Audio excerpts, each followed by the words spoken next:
This video will give you some hints and tips which will help you correctly install the Grundfos Sololift2.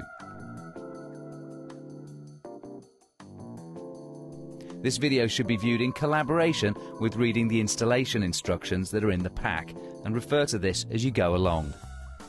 Before you start, make sure all building regulations are complied with. You may want to check with your local planning office. In particular, check if a vent is required. Be aware that the unit requires an electrical connection. This should be installed by a qualified electrician. When planning the installation, make sure you have all the necessary pipes, connections and tools ready. Identify where the soil stack that you should connect to is located.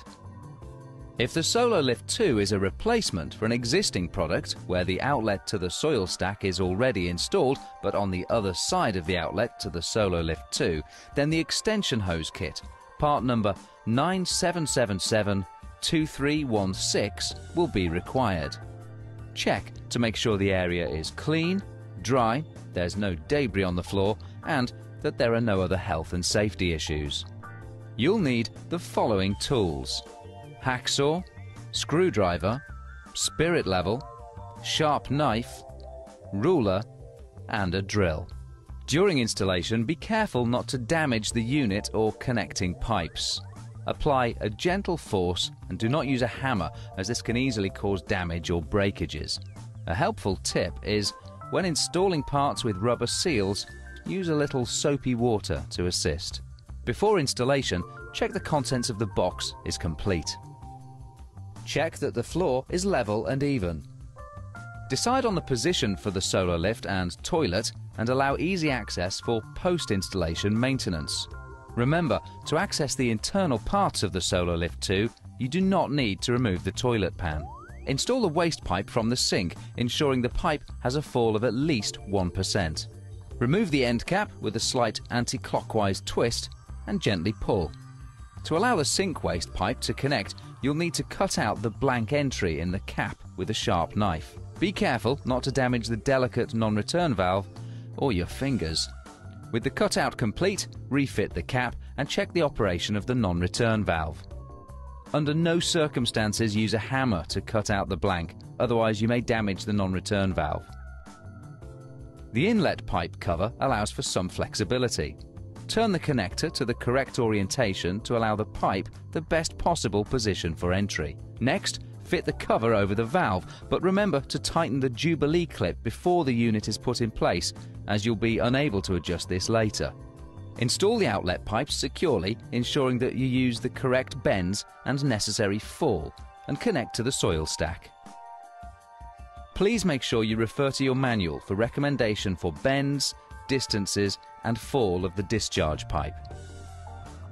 The Sololift2 outlet connection consists of these components.